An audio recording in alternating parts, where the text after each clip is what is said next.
ॐ विश्वं दर्पणदृश्यमाननगरी तुल्यन्निजान्तर्गतं पश्यन्नात्मनि मायया बहिर्वोद्भूतं यथा निद्रया यस्साक्षात् कुरुते प्रबोधसमये स्वात्मानमेवाद्वयं तस्मै श्रीगुरुमूर्तये नमः इदं श्रीदक्षिणामूर्तये बीजस्यान्तरिवाङ्कुरो जगदिदं प्राङ्निर्विकल्पं पुनः मायाकल्पितदेशकालकलना वैचित्र्यचित्रीकृतं मायावीव विजृम्भयत्यभिमः योगी वयस्वेच्छया तस्मै श्रीगुरुमूर्तये नमः इदं श्रीदक्षिणामूर्तये तस्मै श्रीगुरुमूर्तये नमः इदं श्रीदक्षिणामूर्तये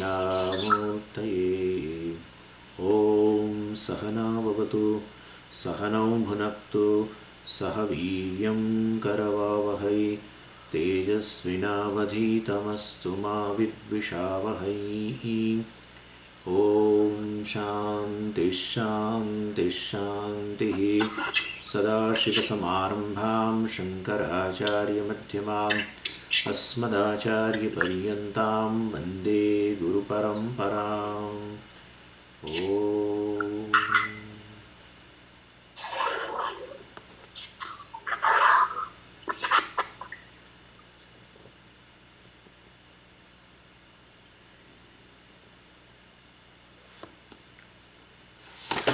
So we are seeing the subtle body, the parts of the subtle body, and in that we have started the Jnanendriyani.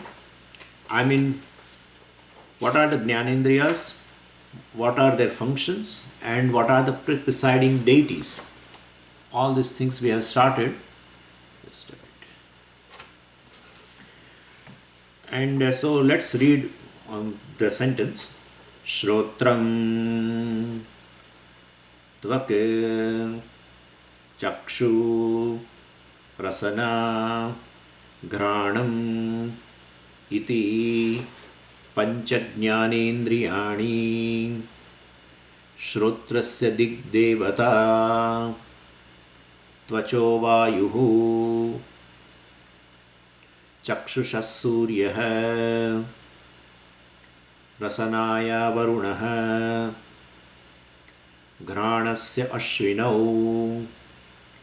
इति ज्ञानेन्द्रियदेवताः. So yesterday we saw that the five organs of perception are the ear, that is called sense of hearing.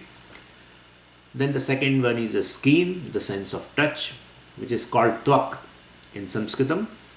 Then the sense of sight, which is called eye, and here it is called chakshuhu. Then the sense of taste called tongue, and it is called rasana.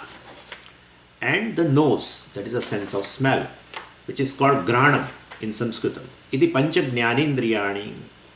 And after describing these five jnanendriyas now, and their function also we know now, very simple it is. Sense of touch means etc. The function will be a touch, sight, hearing, etc. Then we have to discuss now devatas, because of which they function. That's what we started, and we have to see that part. What is this devata? You know, the Mundaka Upanishad describes one mantra, that is a 214. In the second chapter, first Mundaka, it describes Agner Murdha Chakshushi Chandra Suryau Dishashrotre Vag Vivrutascha Vedaha. Just a minute, somebody came. Vayuh Prano Hridayam Vishwamasya Padbhyam Prithvi Yesha Sarva Bhutantaratma. It says, this Virat Purush, who is the self of all the beings, is indeed born of Brahman, and his head is heaven, his eyes are the sun and the moon, his ears are the quarters, his organ of speech is the well-known Vedas, his prana is the air, his mind is the world, his feet are the earth. That's how it describes. It's just a part of it. I mean, the whole universe is looked upon as the body of Ishvara. So, the Ishvara, the conscious being, with respect to the cosmic body, is called Virat Purusha. And instead of a Virat Purusha, the Veda described as a Purusha. And the glory of this Purusha or the Virat Purusha is called Purusha Suktam. And now, so this whole universe is the body of Ishvara. Now you can definitely ask me a question, Swamiji, how you have arrived at this? The whole body is the whole universe is a body of Ishvara. Well, we are going to discuss the Ishvara as Abhinna Nimitta Upadana Karanam of the entire creation. At that time, we are going to discuss this. The material also is Ishvara, the maker also is Ishvara, etc. But I am taking for granted that you know, and I am taking it right now because I want to establish what is Devata. So the whole universe is the body of Ishvara. That's what the Mundaka Upanishad mantra describes. And that is what this Virat Purusha has been described in the chapter 11 of Bhagavad Gita also. And just as now you please compare your physical body, your limbs, your organs of action, etc. And same way, the Virat Purusha also has a physical body. Ishvara has a physical body, which is nothing but the entire universe. So just as we have different limbs and organs, such as organs of perceptions, organs of action, and mind, etc. in our body, similarly, Ishvara also has a different limbs, as it were, and those limbs are described, part of those limbs are described in this Mundaka Upanishad mantra. And then it is said that the first limb is like the head. Like in our physical body, this is head. So what is the head in this universe, which is nothing but the body of the Ishvara? What is the head? They say heaven is the head, and then the intermediate space is his body. Like we have the intermediate part, the below the head and up above the legs. That's a middle part. Well, that's Ishvara also in this universe, which is nothing but the body of Ishvara. Well, heaven is the head, earth is its feet, and the intermediate space is considered the middle part of his body, that is the universe. And then other things are also described. Ocean is his bladder. We have a bladder, and Ishvara also has a bladder. I mean, in the universe, the bladder is nothing but the ocean. Whenever you see ocean, you should consider it as one of the limb of this cosmic body, and that is bladder of the Ishvara. Then Devatas also are described, and well, all the Devatas are nothing but his organs. What are the organs? The sun is his eyes, the moon is his mind, and part of them are described, we will see more. Fire is his mouth. And just as in spite of our limbs and organs being different from one another, there is one self-pervading consciousness in us, that which is called indweller of this body. Same way, one consciousness pervades in the entire universe. And with that consciousness, this entire body, entire universe, the physical world, along with the subtle world, is considered as a Virat Purusha, is considered as a Ishvara. And so, so one conscious being pervades in the entire creation. Just as the one conscious being pervades in entire this physical body. And that is why you touch here, you say I am touched. You touch here, you say I am touched. So one conscious being pervades all the organs, all the limbs in this physical body. Same way one consciousness pervades in the entire universe, in the different limbs or organs in the universe. And well, along with that, this physical world and the subtle world, the conscious being is called Virat Purusha or Ishvara. Like here, the conscious being which pervades one physical body is called Jiva. Same way, he is called Ishvara. Here it is an individual, that is a total. It is called Vyashtihi in Sanskritam, that is called Samashtihi.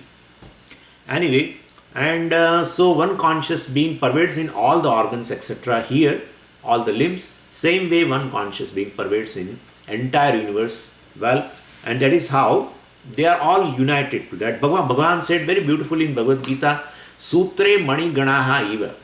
Just as like in a one string, all the beads are strung. Same way the entire world is strung into me like beads on a string.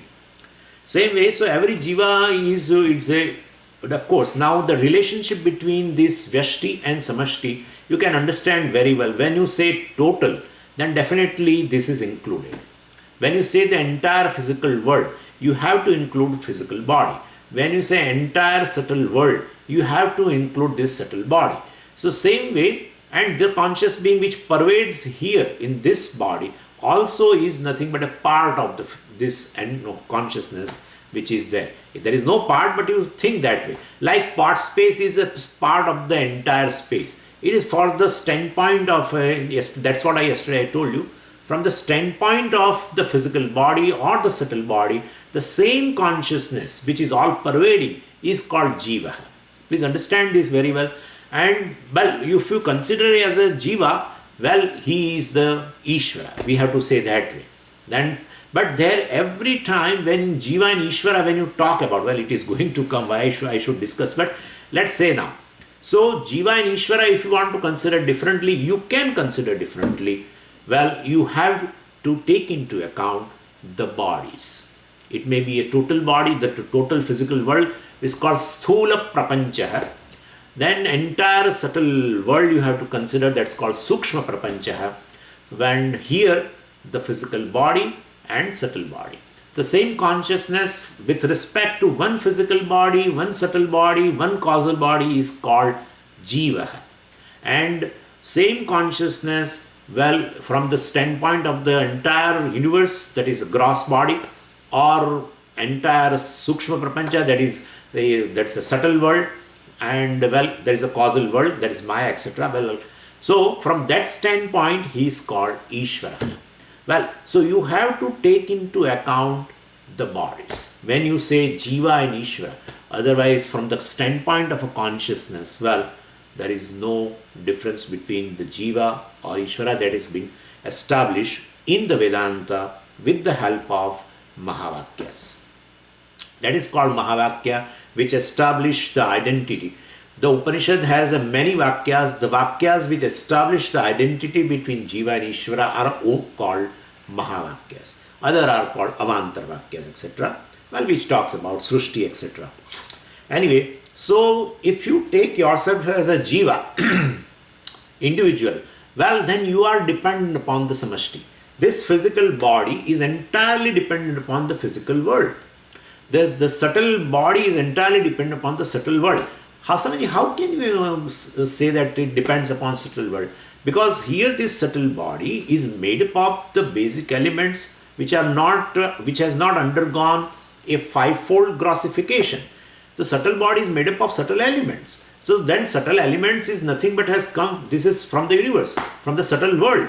And therefore from the standpoint of a physical body and the subtle body, well, you can say definitely that this conscious being, which is called a Jiva, is dependent upon the Ishvara, which is the total. So, and therefore Ishvara becomes a ruler and you become a ruled. Please understand this. Ishvara becomes a ruler. Ishvara becomes a ruler from the standpoint of his universal body. That's a physical body, which is nothing but the universe. Ishvara becomes ruler from the standpoint of the whole Sukshma Prapancha, that is a subtle world, and well, this subtle body is dependent upon that. So the conscious being which is looked upon from the subtle body, which is called Jivaha, well, is dependent upon the total. You can understand very well if I tell you just in English, the individual is always dependent upon the total. When you say total, it definitely includes the individual. And therefore, so that is how Ishvara is called Ishvara. The word Ishvara itself indicates he is a ruler. Who is never ruled. Who is always ruler and who is never ruled is called Ishvara. Because Ish Dhatu means to rule. Ish Dhatu has a meaning to rule. And Varach Pratyaya has been added in terms of constant ruling. always ruling. There are rulers in the world, but they are all ruled by other people. Like our president also is all the time ruled by Congress or any other people. I mean, he is ruled by at least this virus, whoever may be, but that is what it is. And therefore, no ruler in the world is absolute ruler. Every ruler is ruled at the same time. When he rules the people, the same people rules him, same time. I mean, simultaneously he is a ruler and ruled, and therefore, well, there is no ruler as such. And even if he rules for 5 years, 10 years, whatever it may be, well, afterwards he becomes ex-president. And therefore, Ishvara is the one who is all the time ruling. But how can you say all the time? Well, the Varach Pratyaya indicates that. Ishvara. Nashvara. Nashvara means which has a swabhava of undergoing a destruction, is called Nashvara. Bhasvara, well, which has a swabhava of shining all the time. So Surya or the sun is called Bhasvara. The world is called Nashvara because all the time undergoing the sixfold modification. All the time. The previous state is now the state which is born, well, next moment it is not there. What is born, next moment it is not there. That is how the world is called Jagat in Sanskritam. Ja means Janma, Ga means Gamanam. And therefore Jagat means which has a sabhava of a born, and Gamanam, gone. Born, gone. Born, gone. But Swamiji, time, yeah, time also. Time also is the same thing. Born, gone. Now the moment which is born, I am talking you right now, that time itself it is gone. So that is how it is. Everything in the creation is born and gone. Swamiji, space doesn't go anywhere. Show me the space, how it is born and gone. Well, it goes. It's your experience. I need not have to tell. Right now it is born. This is born for 8 hours for you. And when you go to dream, you may go to dream right now. In this class also person can go to dream. And then the physical space which you are experiencing, well, it is not there, sir. For a moment also it goes. And definitely it goes. The space, the dream space is a dream space. It is not a waking space. Please understand this. And even the so-called dream space or a waking space totally resolves when you go to deep sleep state. So even though space doesn't look like it is born gone, it is born and gone. It is born and gone. Every day it is born and gone. And therefore this, I mean, it's a part of the, whatever is the part of the world, maybe time, space or the objects, has a nature of born and gone. So it is called Nashvara. Its nature is to undergo destruction all the time. Same way Ishvara is the one who is a ruler, all the time ruler, and he rules the entire world, made up of, I mean, consisting of all the individuals. And therefore, this Jiva is ruled all the time by the Ishvara, who is nothing but in the form of this entire universe. The whole universe is his body. When I say the whole universe, when you consider the physical universe, when you consider the gross universe, well, please understand that we all know the science. Any gross thing has a subtle parts. When you disintegrate any gross part, there will be always, you will get the subtle parts. At least we know this much, that they are all made up of atoms and molecules and something. And therefore, anything which appears a gross to you is definitely consisting of a subtle parts. And therefore, so the entire subtle universe and the gross universe is the body of a conscious being, is consciousness, or the entire gross and subtle universe. From that standpoint, if you look into the consciousness, he is nothing but a Virat Purusha, is called Ishvara. And the description of such a Ishvara, who is in the form of the entire universe, is there even in the Upanishads, even in the glory, etc., has been sung in Veda also in terms of Purusha Sukta. And Bhagavan has shown such a form. Well, in Bhagavad Gita also, in terms of a Vishwarupa darshan. Vishwarupa means nothing but a Virat form. Vishwarupa means all the form. Vishwa means all, basically. Vishwa is a sarvanama. Vishwa is a proper noun also. Vishwa is a pronoun also. Vishwa as a pronoun means all. Vishwa is equal to sarvaha. When Bhagavan has been told as a Vishwasmai Namaha, like in Vishnu Sahasranama, Vishwam Vishnur Vashatkaro Bhut Bhavya Bhavat Prabhu, there Vishwa means all. And that's how the Chaturthi Vibhakti has been told for the grammar people. There the Chaturthi Vibhakti has been told as a Vishwasmai Namaha. If you are doing Archana with 1,000 names of Lord Vishnu, you will find the first name as a Vishwasmai Namaha. And that Vishwasmai Namaha indicates it is a pronoun.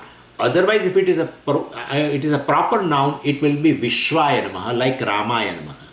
And therefore, please understand that Vishwasmai Namaha indicates, like Sarvasmai Namaha, it indicates a fourth case of a word Vishwa, which is not proper noun, means Vishwa does not mean world, Vishwa means all. And so Vishwarupa means who is in the form of all. That's how it is called a Virat Purusha. Vishwarupa is equal to Virat Purusha. Anyway, and so Ishvara is a ruler of the world and he rules the world through the Devatas. He rules all the individuals also through the Devatas. In the form of the limbs and sense organs. Limbs and sense organs of our are ruled. Limbs and sense organs of the Virat Purusha are the ruler. They are called Devatas.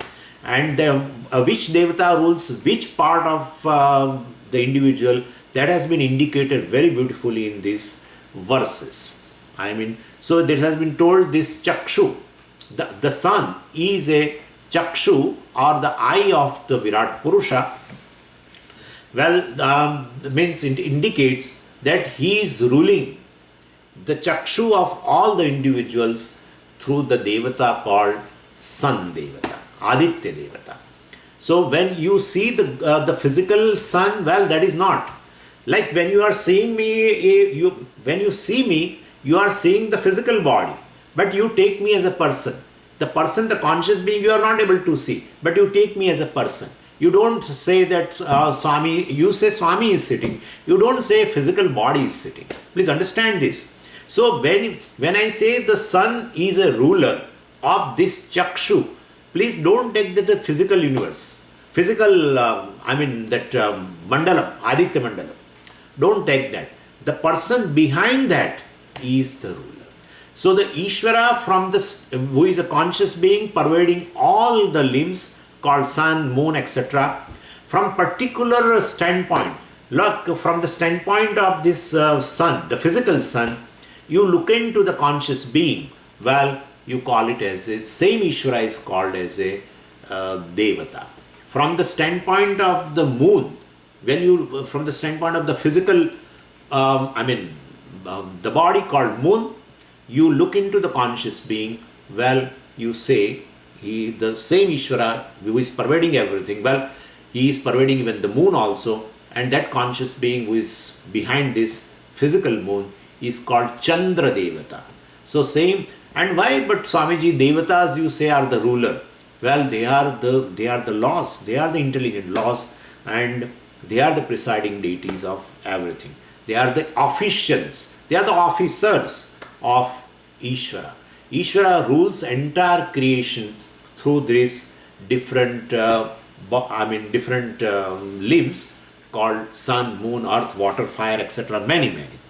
So just as in the government, they manage different departments through the officials. So and the particular charge has been given to them. So also these deities manage the whole universe.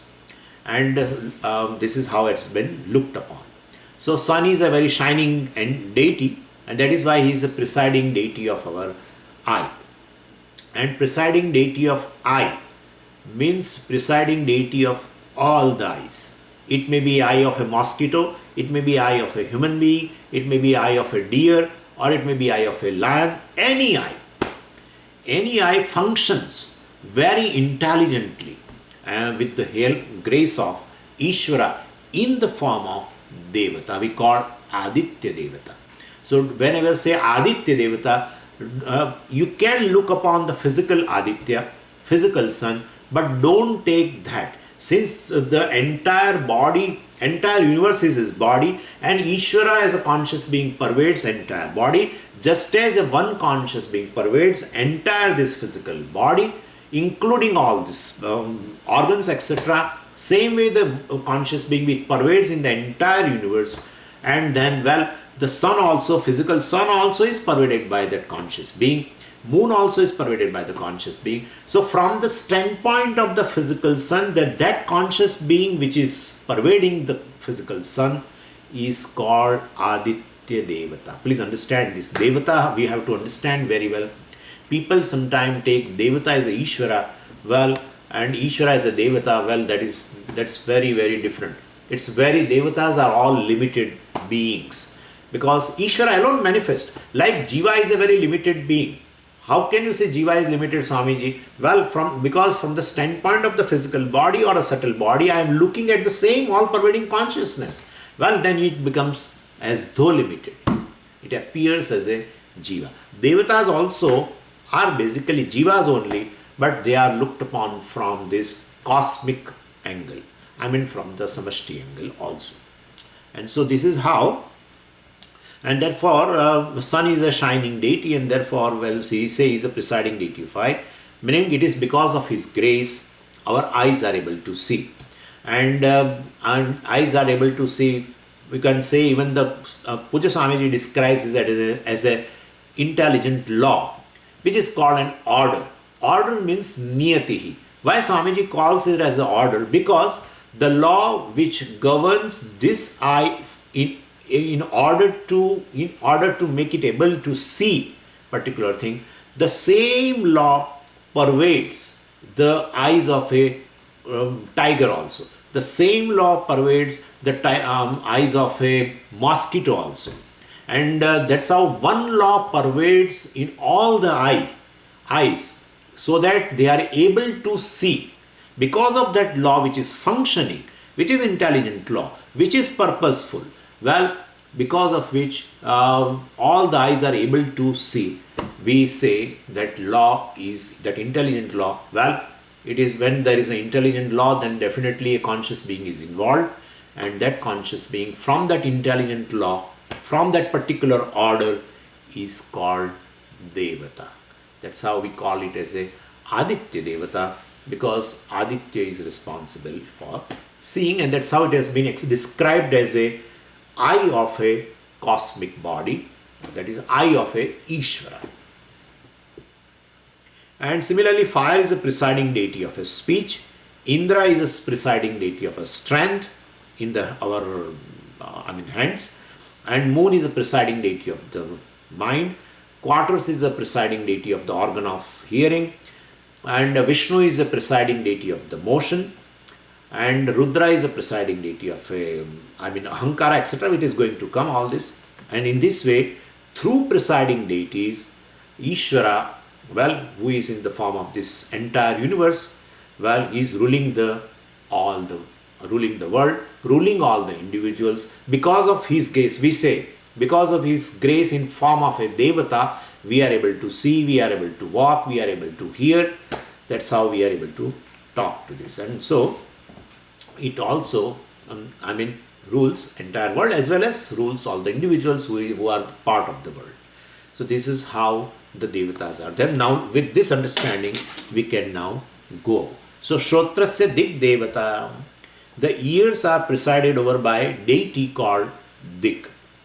Only part which I have missed in this Ishvara is how can you say, Swamiji, Ishvara is in the form of the entire universe? Well, that part I have taken it for granted from you, and we are going to discuss it, that Ishvara is nothing but a maker and the material of the universe. Well, at that time, that part also will become clear. But so that's what answer I have given you. Answer, it's my provisional answer. You have to accept it that way. Anyway, so Shrotrasya Dik Devata, ears are presided over the deity called quarters or the directions. Then they say Tvacho Vayu, for the sense of touch, the Devata is a Vayu. Now again, so Vayu has come, so we will take here as air. But we have to understand here Vayu Devata. So Devata means what? Air is the physical form. But Devata is, it's exactly, whenever you think of a physical form, then you will immediately reject it as a Devata. Because how can you call Devata? So immediately you take your body as an example. Just as there is a person there, even though there is the physical body is there, but physical body is not just the person or the conscious being which is there inside, well, that has to be taken into account. Same way, a physical form, air is there, of course, but that is not considered as a Vayu. When they say Vayu, when the conscious being which is pervading that physical air is to be considered as a Devata. Please understand. Same way here, physical body only you are seeing. You are not seeing a conscious being.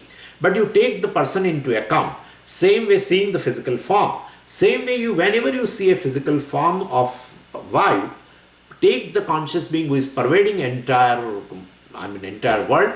The same conscious being is pervaded even this physical air also. And that from that standpoint, that conscious being or Ishvara is called Devata.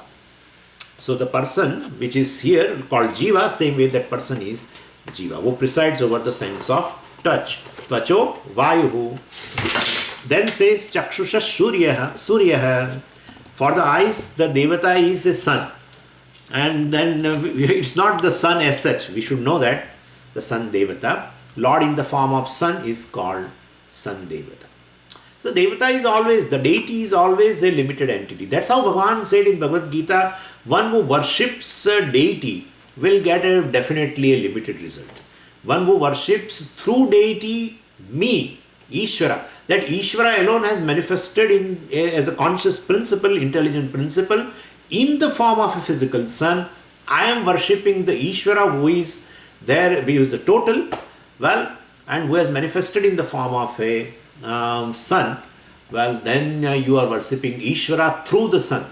And otherwise you worship a conscious entity or the person behind the physical sun, which is then you are looking Ishvara in a very limited way. Same with the conscious being which you look upon only from the standpoint of a physical body or a subtle body, you call as a Jiva. Then you are looking the consciousness in a limited way.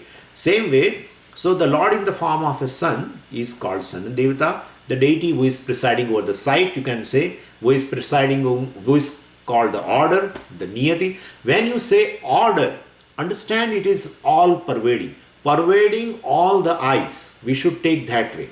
And that is how they are able to, I have not gone deep into that, but you should understand.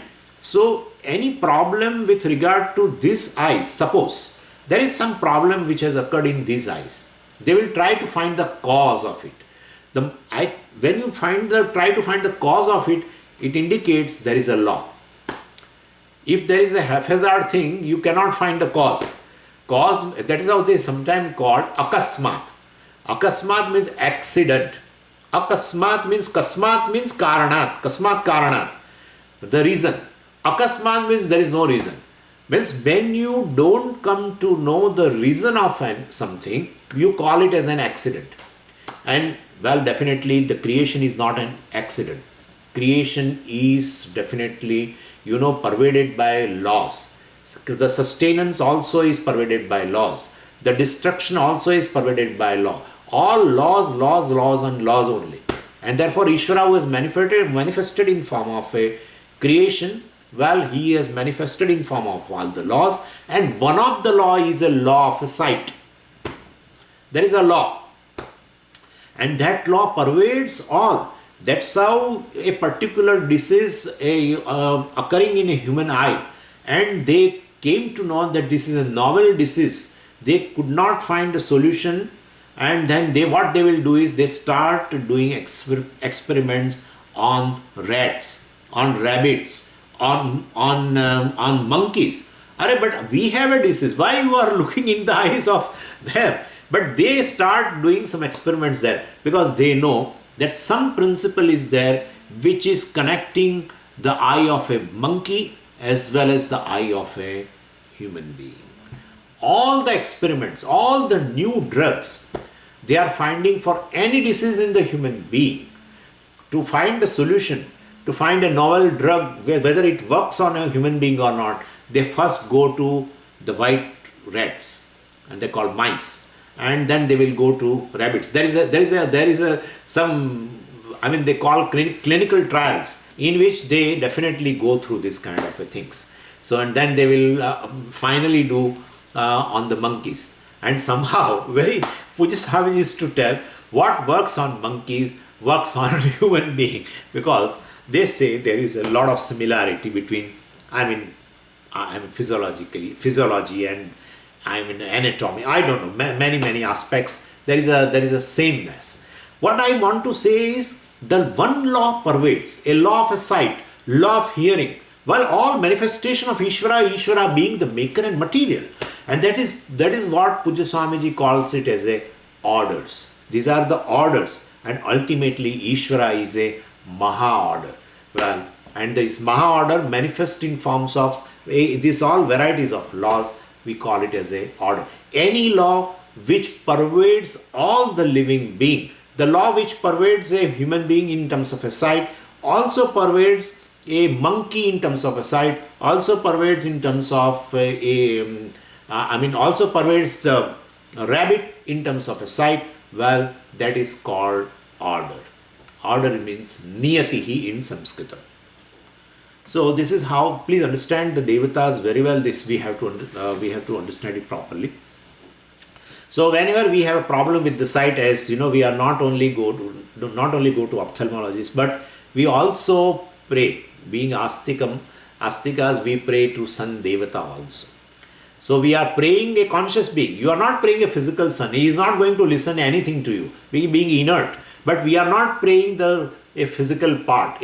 We are praying a conscious being which is behind that. Just as behind this physical body there is a person, the conscious being, here same way there also. And therefore we are praying, because the prayer is listened by a conscious being. Inert thing cannot listen any prayer. So ophthalmologist has to diagnose properly, of course, and treat properly also, but he is not God. So sometimes ophthalmologist only tells you that you pray, and there are special prayers.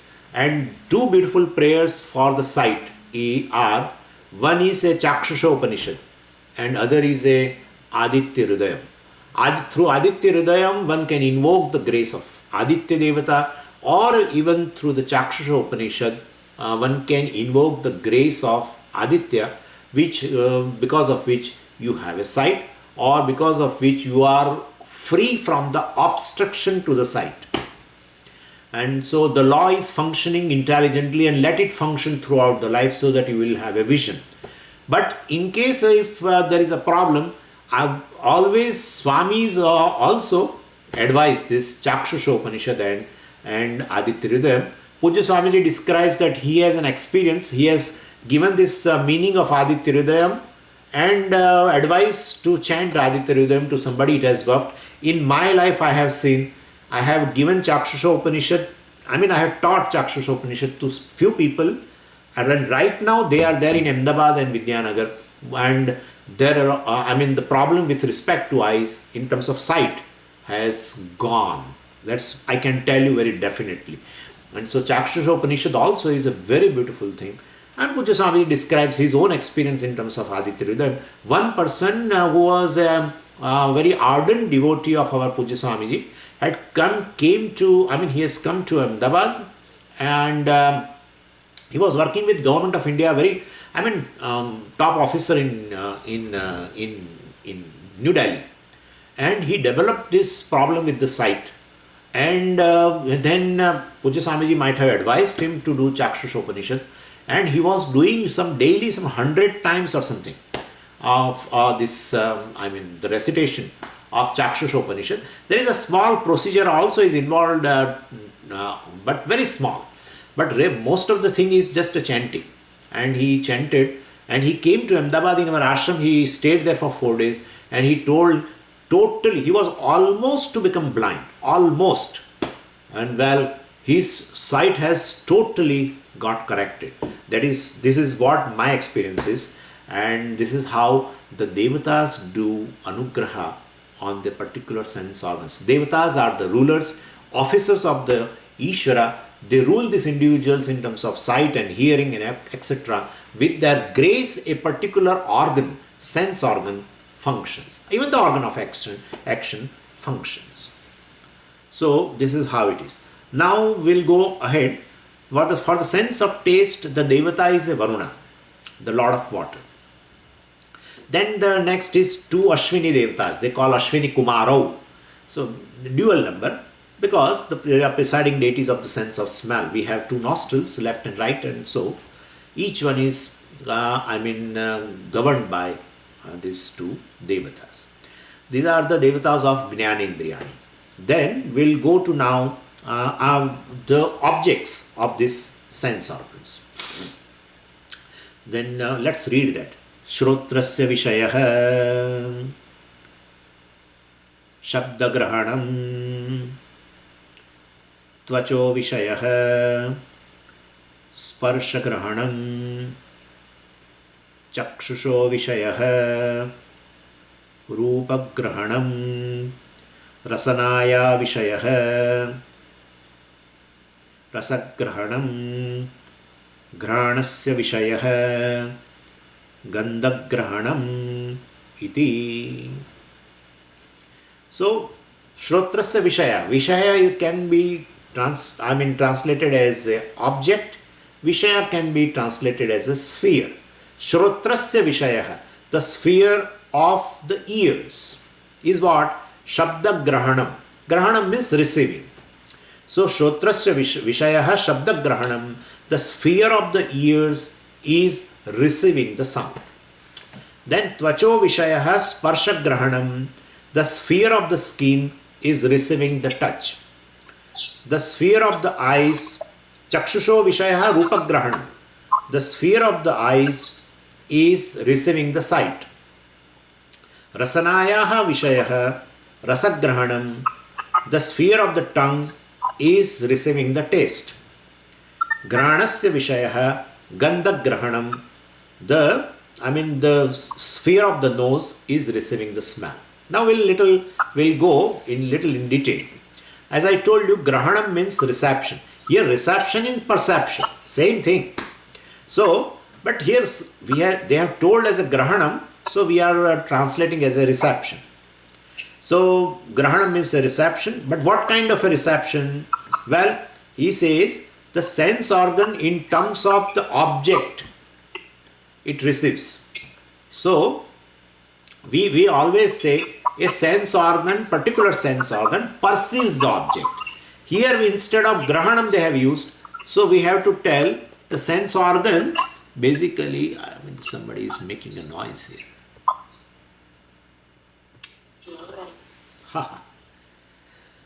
Anyway, so a sense organ basically perceives an object, we can say. Vishaya means an object or sphere. Or you can say sense organ receives a object or a sphere. The perception of the sound is nothing but a reception of the sound. So for the ear, the object is received in terms of sound. So Shabda Grahanam they call. And so receiving a sound is the purpose for which the Indriya exists. I tell you one thing. Suppose for a person, it is very amazing thing.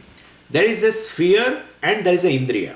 There is an object of perception and a particular sense organ. Let's say a ear, and the sound is a object of reception. Sound is a sphere of reception. Sound is a object of perception, whatever you want to say. So there are two things, a sense organ and a respective object. Two things are there. Both are dependent upon each other. Both are dependent. Suppose a particular sense organ, like let's say the ear is not there. Organ of hearing is not there, is absent, let's say. For him, there is no existence of a sound. Suppose a person who is born deaf, for him, a 1/5 of the world is not there. 1/5. Because the world is, consisting of Shabda, Sparsha, Rupa, Rasa and Gandha.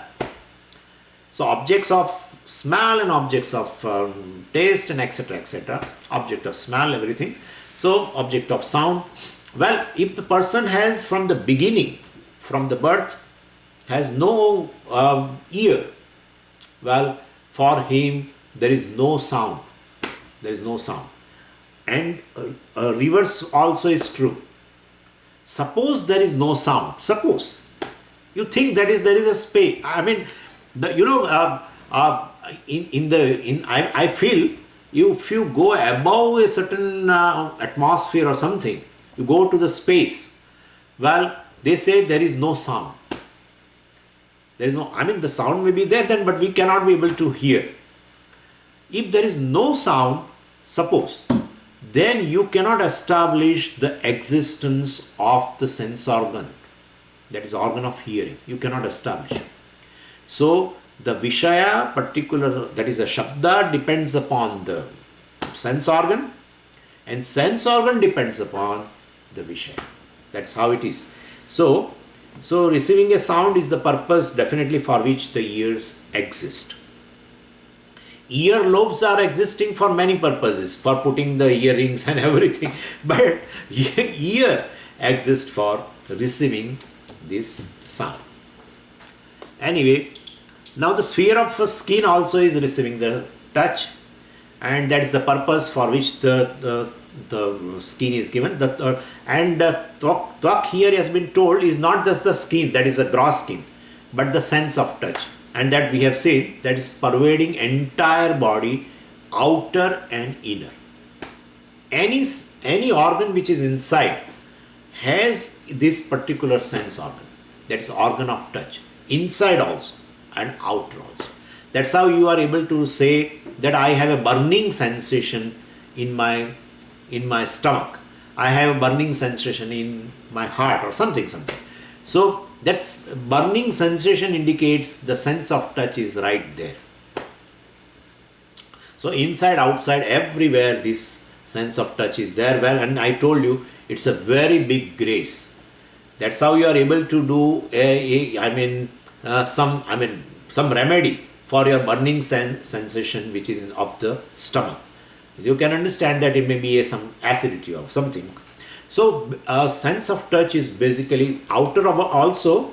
Well, it is very, very useful, and inside also. So it is one sense organ out of the 5 which pervades the entire physical body, outer and inner, starting from the mouth.